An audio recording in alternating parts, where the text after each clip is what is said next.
Dobris untuk Mbak Irma, silahkan Mbak.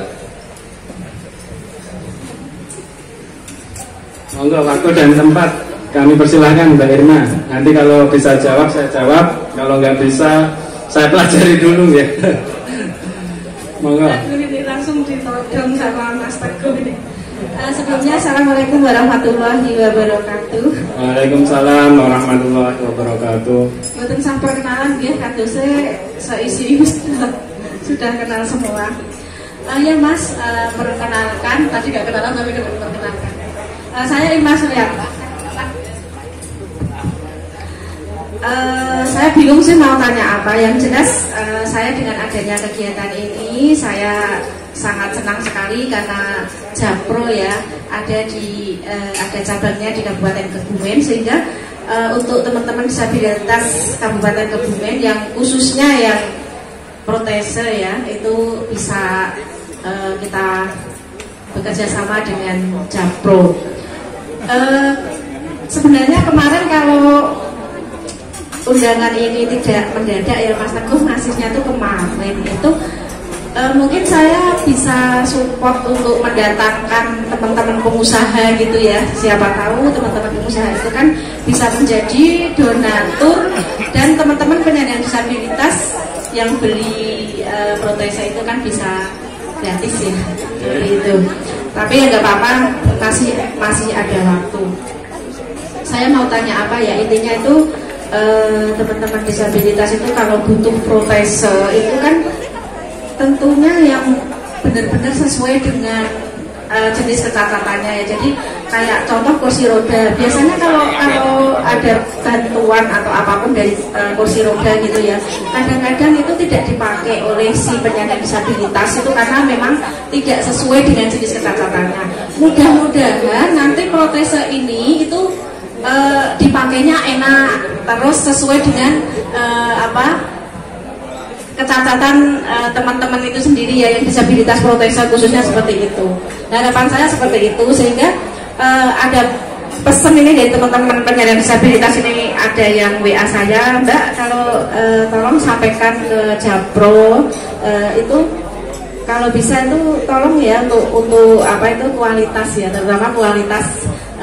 Jadi produk itu benar-benar udah order tapi bisa dipakai seperti itu. Kadang-kadang teman-teman yang terjadi di lapangan itu sudah dikasih protese, sudah punya protese, sudah pesen protese, tapi kalau mau pakai itu jerit-jerit gitu loh, harus ada nangisnya dulu. Terus untuk PT itu lama banget, sampai 6 sampai 1 tahun itu baru bisa dipakai. Saya kan beberapa kali mengajukan protese ke beberapa donatur, itu semuanya sudah dapat protese tapi dipakainya itu nggak tahu. Malah saya beberapa teman-teman penyandang disabilitas itu nggak ada yang dipakai lah. Mudah-mudahan nanti dengan adanya Japro ini benar-benar protesenya itu sesuai dengan apa yang disabilitas itu inginkan, seperti itu. Mungkin itu aja Mas, yang intinya saya sangat support sekali dan sangat bahagia dengan adanya Japro di Kabupaten Kebumen. Matur suwun dan terima kasih. Wassalamualaikum warahmatullahi wabarakatuh. Waalaikumsalam warahmatullahi wabarakatuh. Mungkin sekalian aja nih ada Pak Dokter dari ortopedi mau juga sekalian ngobrol. Sebentar Mas Teguh, saya jawab dulu boleh nggih? Oh ya, nanti saya lupa. Ya. Terima kasih untuk Mbak Irma. Ini tadi kalau saya dengar sebenarnya bukan pertanyaan ya, ini unek-unek atau pesan untuk kami ke depan. Jadi masalah itu sebenarnya tadi sudah saya singgung ya Mbak Irma, pas waktu pengenalan diri ini saya sudah mewanti-wanti kepada Bapak Ibu semuanya atau lembaga, bahkan nanti yang terkait dengan kegiatan-kegiatan sosial ini mohon dipertimbangkan. Mungkin sebelum acara ini kan belum mengenal ortotik prostetik, jadi sekarang mudah-mudahan Bapak Ibu semuanya udah ada gambaran tentang apa itu ortotik prostetik. Jadi nanti mohon dipertimbangkan atau benar-benar mempercayakan ke yang benar-benar ahli atau kompeten. Soalnya ini tadi saya singgung, saya mohon maaf, ini malah kebanyakan saya lihat dan saya amati ini justru dari penyandang disabilitas khususnya tunadaksa. Jadi beliau-beliau ini awalnya mencoba membuat kaki palsu itu sebenarnya untuk dirinya sendiri, tapi begitu jadi dan akhirnya ke depan dikomersilkan. Nah ini sebenarnya yang saya lihat itu salah. Sebenarnya bukan salah beliaunya sebenarnya, cuman saya rasa salah di langkahnya sebenarnya. Jadi kan yang benar ya harusnya itu sekolah dulu. Nah kalau udah ahli, kompeten, udah punya basic, udah punya dasar teori, baru buka praktek mandiri, kan seperti itu harusnya. Toh juga nggak ada, setahu saya toh juga nggak ada ortotis prostetis, ahli ortotis prostetis itu yang mengharuskan seorang ortotis prostetis itu harus normal. Setahu saya tidak ada peraturan itu. Jadi memang saya lihat ini sebenarnya cuma langkahnya yang salah. Jadi ya ini sambil ke depan ini memang saya juga terus menggencarkan atau mempromosikan apa itu ortotik prostetik. Soalnya semakin kesini semakin banyak kebutuhan alat ortotik prostetik itu, sedangkan dari Bapak Ibu semuanya tidak mengenal apa itu ortotik prostetik. Jadi banyak kasus sekarang ini, semakin padatnya lalu lintas, banyak kecelakaan, akhirnya amputasi membutuhkan ortotik prostetik. Seiring perkembangan zaman, banyak makanan-makanan mungkin instan yang akhirnya menyebabkan penyakit diabetes, kanker dan lain-lain, akhirnya diamputasi membutuhkan alat bantu ortotik prostetik. Jadi semakin kesini semakin banyak kebutuhan ortotik prostetik ini, cuman banyak yang belum paham, akhirnya pesen di tempat yang salah. Paling enggak nanti kalau pesennya di ahli atau kompeten, yang benar-benar kompeten itu meminimalisir resiko untuk tidak nyaman, karena kita udah ada teorinya. Seperti itu guys, Mbak Irma. Mungkin sudah jelas, guys. Lanjut Mas Teguh. Monggo. Bu Dini guys. Bu Dini dari DPRD. Wah saya grogi kalau ditanya Bu ini agak kritis kayaknya. Ya Mas Abdul Rozak ya. Nanti salah lagi. Iya. Ya monggo Bu Dini. Mas saya pengen tanya, ini kan di Solo ya? Ya di Solo, pertamanya di Solo, terus dari itu kan udah berdirinya 2017. Nah, sekarang selama 2017 sampai sekarang yang sudah dilakukan oleh CV Japro itu terkait apa itu kerjasama dengan Pemda atau dengan rumah sakit seperti apa? Ini mungkin lebih teknis, tapi kan kita juga perlu tahu. Selain tadi di awal saya sampaikan quality ini tadi Mbak Irma sudah nyinggung juga. Jadi yang enak dipakai, tapi ya harganya yang bersahabat ya Mbak Irma. Enak dipakai harganya dhuwur apa ya? Ini Mbak Irma. Kita juga perlu tahu itu, karena kalau setahu saya proses pengadaan barang dan jasa di dinas itu ada aturannya ya, Pak Sekjen Dinsos, Pak Kinanto, ada kan ya aturannya. Nah ini memenuhi enggak sih gitu loh. Kemudian dari kerjasama BPJS ini selama ini CV Japro seperti apa itu dulu. Tapi ini BPJS nggak datang ya Mas? Nggak datang? Iya sudah. Ya sudah, terima kasih Mas Teguh, kelalen bahaya sampai jenenge. Ya terus. Ya, terima kasih Bu Dini atas pertanyaannya. Jadi selama ini Japro Medica itu memang kebanyakan itu dari pasien pribadi, Bu Dini. Belum banyak bekerja sama dengan instansi-instansi terkait pemerintah gitu belum banyak. Jadi mungkin nanti setelah ini saya harapkan justru mengawali dengan instansi-instansi pemerintah seperti itu. Nanti saya sendiri nanti juga perlu belajar untuk bagaimana cara kerjasama dengan instansi tersebut, itu nanti kita perlu belajar. Cuman selama ini kita kebanyakan dari pasien pribadi. Jadi pasien mencari tahu kaki palsu, dapat nomor saya, kontak. Ini misalnya kayak Mas Teguh dulu juga seperti itu. Jadi saya kenal Mas Teguh itu dulu awalnya itu juga pesen kaki palsu, Bu Dini. Dan sampai sekarang, sampai terbentuknya launching Japro Medica dan pengembangan SDK ini juga awalnya prosesnya ya kenal Mas Teguh dari itu. Jadi kebanyakan pasien pribadi. Nah untuk tadi BPJS tadi, kalau BPJS setahu saya memang kebetulan saya juga kerjanya saya ASN di pemerintahan juga, Bu Dini. Jadi saya di rumah sakit. Nah rumah sakit tempat saya bekerja itu sudah menjalin kerjasama dengan BPJS itu sudah. Jadi memang untuk alat-alat tertentu dari BPJS itu, kita dari Ikatan Ortopedis Protetis itu juga saat ini sedang berkomunikasi dengan BPJS untuk BPJS pengen tahu alat-alat apa aja sih sebenarnya yang diproduksi atau yang diproduksi ortopedis protetis, karena yang sekarang berjalan ini yang terjamin BPJS itu cuma alat-alat tertentu. Kayak kaki palsu ini terjamin kalau di rumah sakit kami itu terjamin 2.500.000. Nah untuk selebihnya misal katakanlah harga 5 juta, nanti terjamin 2,5 juta.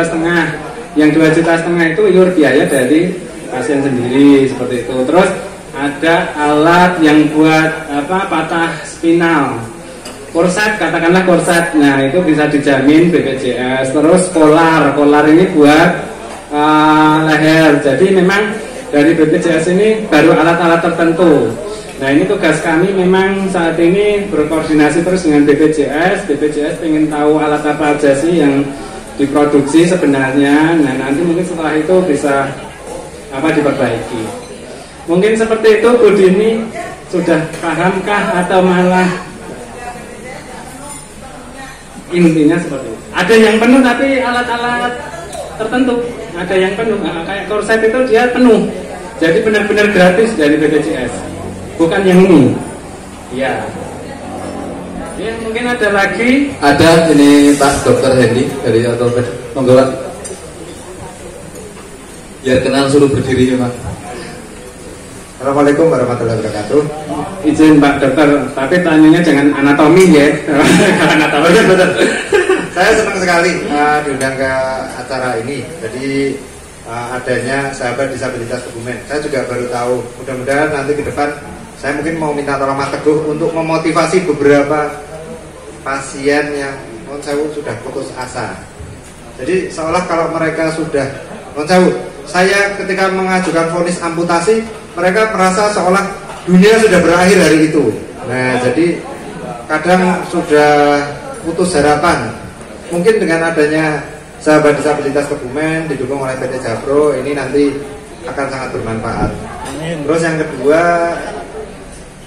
mungkin dari sahabat disabilitas, kalau seandainya ada mungkin dari rekan-rekan yang kursi rodanya sudah nggak dipakai atau mungkin kreknya sudah nggak dipakai, barangkali bisa dipinjamkan, karena beberapa pasien itu ada yang tidak di cover, jadi mereka terpaksa harus beli dan memang pasiennya tidak mampu.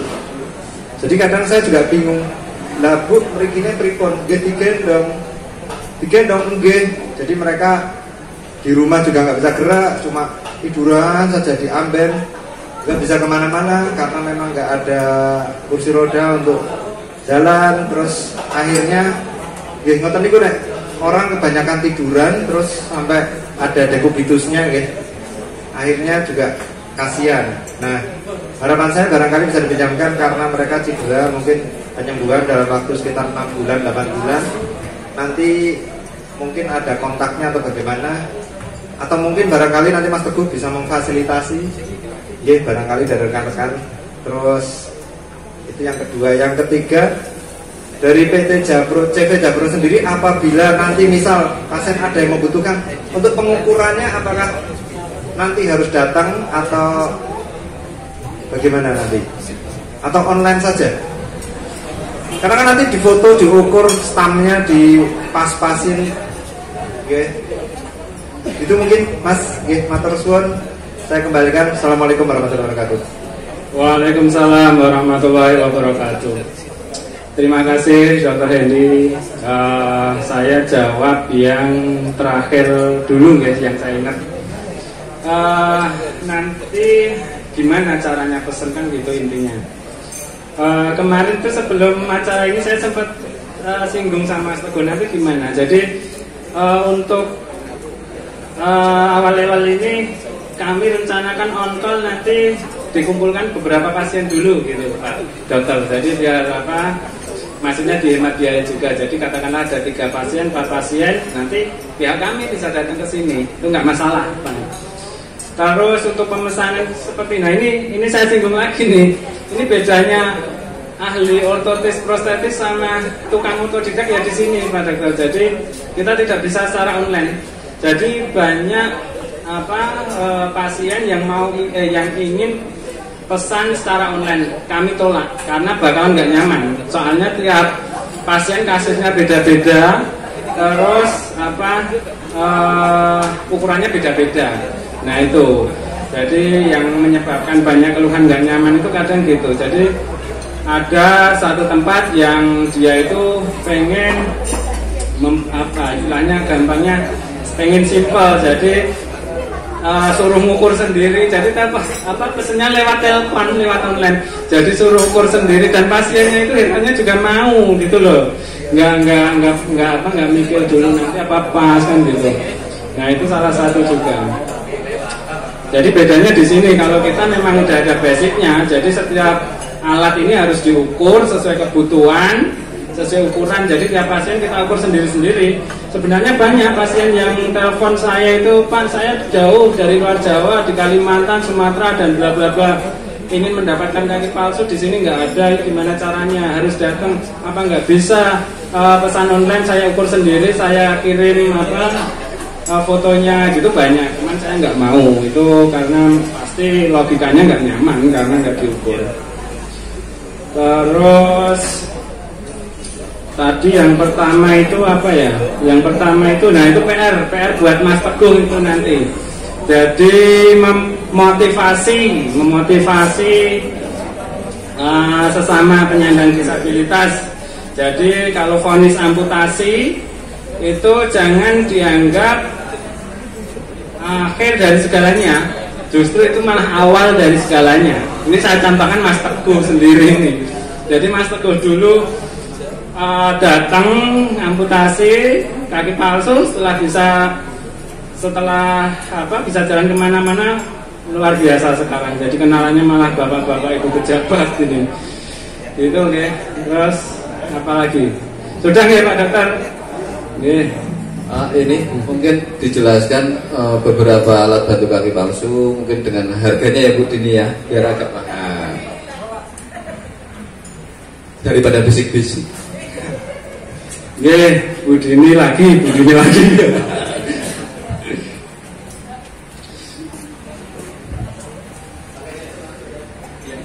Udah terus. Jadi kalau masalah harga itu memang sebenarnya banyak banget. Nah itu tergantung, kalau harga tergantung level yang diamputasi sama bahan yang mau dipesan sebenarnya Bu Dini. Jadi nggak cuma satu harga itu aja. Katakanlah kaki palsu 5 juta semua itu aja, itu enggak. Sebenarnya banyak jenisnya. Kayak ini yang saya bawa ini contoh telapaknya macam-macam. Nah itu nanti mempengaruhi harganya. Jadi kalau yang impor tentunya lebih mahal memang. Sebenarnya ada yang murah, dari yang murah ke mahal ada. Jadi yang sekitar 3 juta, standar 5 juta, bahkan ratusan juta ngapunten juga ada. Dulu saya sempat diundang di TV di acara Hitam Putih itu lagi bahas tangan, itu harganya 600 juta. Tangan bionik, bukan, itu tangan kosmetik. Jadi tangan palsu itu ada dua kategori, ada dua jenis. Ada dua jenis. Satu jenis kosmetik itu buat tampilan, cuma nggak berfungsi, nggak bergerak, cuma buat pelengkap ya, kelihatan utuh seperti itu. Ini silikon, ini cuma tangan kosmetik. Nah, yang bionik itu tangan fungsional kayak robot, itu harganya 600 juta.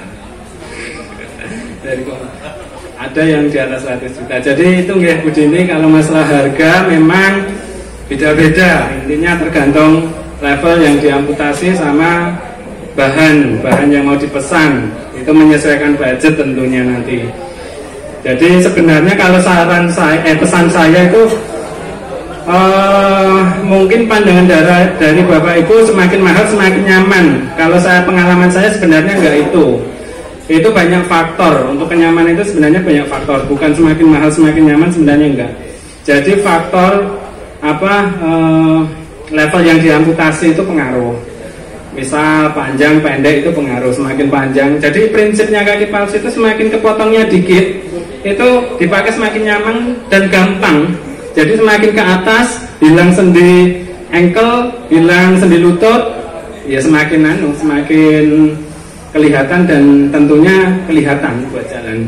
Jadi prinsipnya kaki palsu semakin amputasinya semakin dikit, pakai semakin gampang dan nyaman dan murah. Gitu Bu Dini.